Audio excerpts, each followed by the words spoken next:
قائد اعظم محمد علی جناح کے سامنے فائل رکھی گئی۔ قائد اعظم نے فائل کا مطالعہ فرمایا۔ فائل میں تحریر تھا کہ دنیا کے تمام ممالک کے سرکاری نشان ہوتے ہیں۔ یہ نشان سرکاری محکموں کی اسٹیشنری، سرکاری دفاتر کی پلیٹوں اور سرکاری اعزازات پر ثبت ہوتے ہیں۔ پاکستان کو قائم ہوئے 6 ماہ ہو چکے ہیں، لہٰذا پاکستان کو بھی سرکاری نشان کا تعین کرنا چاہیے۔ قائد اعظم نے اس فائل پر انگریزی میں 3 لفظ فیتھ، یونٹی اور ڈسپلن تحریر فرمائے اور فائل اپنے ADC کے حوالے کر دی۔ قائد اعظم کے اس حکم کی روشنی میں ایمان، اتحاد اور تنظیم پاکستان کا سرکاری نشان ہو گیا اور پاکستان کے تمام سرکاری کاغذات پر یہ 6 لفظی کریسٹ شائع ہونے لگی۔ قائد اعظم کے انتقال کے بعد کسی صاحب نے اس نشان میں ترمیم کر دی اور اس غیر قانونی ترمیم کے نتیجے میں ایمان دوسرے درجے پر چلا گیا، جبکہ اتحاد پہلے نمبر پر آ گیا، اور یوں پاکستان کا سرکاری نشان اتحاد، ایمان اور تنظیم ہو گیا۔ 5 جنوری 1955 کو وفاقی کابینہ کے اجلاس میں اس غلطی کی نشاندہی کی گئی، جس پر وزیر اعظم محمد علی بوگرا نے اس غلطی کی تصحیح کا حکم دے دیا۔ کابینہ ڈویژن نے اس حکم کی سمری بنا کر تمام دفتروں کو بھجوا دی۔ یہ الیکشنوں کا زمانہ تھا۔ سرکاری مشینری منصفانہ، آزادانہ الیکشن کرانے میں مصروف تھی، لہذا سرکاری نشان کی تصحیح کا حکم الیکشنوں کے ہلے گلے میں گم ہو گیا۔ مئی 1955 میں الیکشن ہوئے، نئی آئین ساز اسمبلی بنی اور اس اسمبلی نے محمد علی بوگرا کو اعتماد کا ووٹ دینے سے انکار کر دیا۔ محمد علی بوگرا کی حکومت ختم ہوئی اور اس کے ساتھ ہی ان کے جاری کردہ تمام احکامات بھی ساقط ہو گئے۔ ان احکامات میں کریسٹ کی تصحیح بھی شامل تھی۔ یوں یہ مسئلہ 51 برس تک کھٹائی میں پڑا رہا اور اگست 2006 عیسوی تک پاکستان کا سرکاری نشان ایمان، اتحاد اور تنظیم کے بجائے اتحاد، ایمان اور تنظیم رہا۔ اگست 2006 میں کیبنٹ سیکریٹری اعجاز رحیم نے یہ مسئلہ وزیر اعظم شوکت عزیز کے سامنے رکھ دیا۔ وزیر اعظم صاحب نے مہربانی فرمائی اور 15 اگست 2006 کو 51 برس بعد سرکاری نشان کی تصحیح کا حکم جاری کر دیا۔ کابینہ ڈویژن نے پاکستان کی تمام وزارتوں، محکموں اور ڈویژنوں کو اس حکم سے مطلع کیا اور یوں 2006 عیسوی کے آخر میں ہمارے سرکاری نشان کو قائد اعظم کی ترتیب واپس ملی۔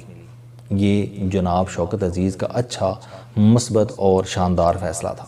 ہم اگر سرکاری نشان کی تاریخ کا مطالعہ کریں تو ہمیں تصحیح کے پہلے محرک محمد علی بوگرا اور دوسرے محرک جناب شوکت عزیز میں بڑی مماثلت دکھائی دیتی ہے۔ محمد علی بوگرا بھی وزیر اعظم بننے سے پہلے جناب شوکت عزیز کی طرح امریکہ میں مقیم تھے۔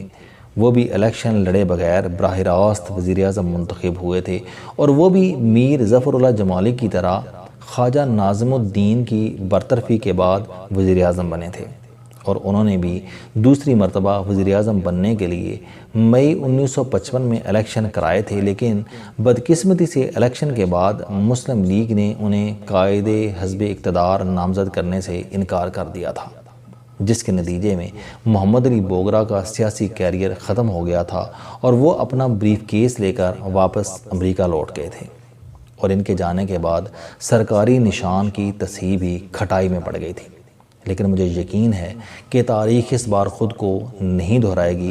اس بار مئی میں الیکشن نہیں ہوں گے۔ الیکشنوں کے بعد مسلم لیگ جناب شوکت عزیز پر بھرپور اعتماد کا اظہار کرے گی۔ وہ اگلے 10، 15، 20 برسوں تک ملک کی عنان سنبھالے رہیں گے اور ان کے جانے کے بعد بھی ہمارے سرکاری نشان میں ایمان پہلے درجے پر استوار رہے گا۔ ہم کالم نگاروں کے بارے میں اکثر حکومتوں کا خیال ہوتا ہے کہ ہم ہمیشہ تاریخ پہلو دیکھتے ہیں اور ہمیں حکومت کی کوئی خوبی اور کمال دکھائی نہیں دیتا۔ میں آج حکومت کا یہ گلہ دور کر دینا چاہتا ہوں۔ میں وزیر اعظم جناب شوکت عزیز کے اس تاریخی کارنامے کی کھل کر تعریف کرنا چاہتا ہوں۔ وزیر اعظم صاحب کا یہ حکم حقیقتاً ایک تاریخ ساز اور جہادی فیصلہ تھا۔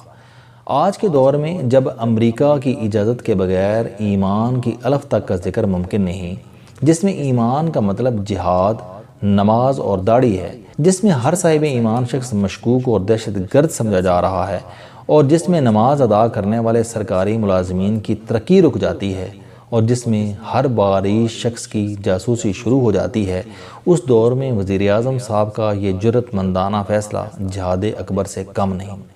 وزیر اعظم نے 51 برس بعد قائد اعظم کے قول کی تصحیح فرما کر ان کی روح کو سکون فراہم کیا تھا۔ لہٰذا میں اس جرأت مندانہ اور ٹھوس فیصلے پر وزیر اعظم صاحب کو مبارکباد پیش کرتا ہوں اور اس کے ساتھ ان سے درخواست کرتا ہوں کہ وہ تھوڑا سا وقت نکال کر قائد اعظم محمد علی جناح کے چند دوسرے اقدامات کی تصحیح بھی فرما دیں۔ وہ فرمودات کی کتاب کھولیں اور دیکھیں کہ 1948 عیسوی میں قائد اعظم نے افواج پاکستان کو کیا حکم دیا تھا۔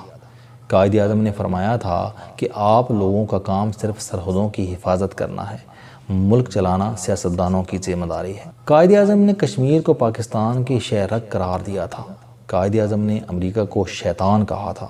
قائد اعظم نے جمہوریت کو پاکستان کی بقا قرار دیا تھا اور قائد اعظم نے کلمہ طیبہ کو پاکستان کا مطلب ثابت کیا تھا۔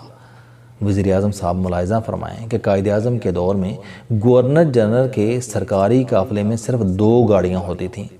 قائد اعظم کی سیکیورٹی کے لیے 1 گاڑی اور 2 افسر تعینات تھے۔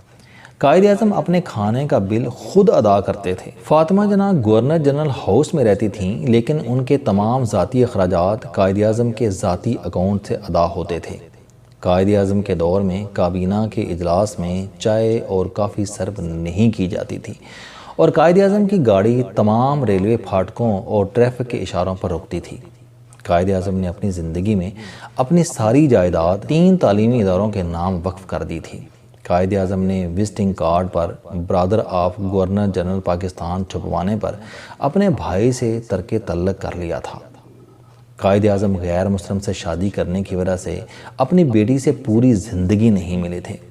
قائد اعظم نے پوری زندگی کسی شخص کی سفارش مانی تھی اور نہ ہی سفارش کی تھی۔ وہ ڈسپلن اور وقت کے انتہائی پابند تھے۔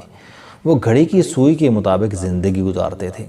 وہ سیاسی وفاداریاں تبدیل کرنے والے لوگوں کو ناپسند کرتے تھے اور انہیں منافقوں سے انتہائی نفرت تھی اور وہ میرٹ کو ترقی کی بنیاد قرار دیا کرتے تھے۔ لہٰذا میری جناب وزیر اعظم صاحب سے درخواست ہے کہ وہ قائد اعظم کی حیات کے یہ پہلو بھی ملاحظہ فرمائیں۔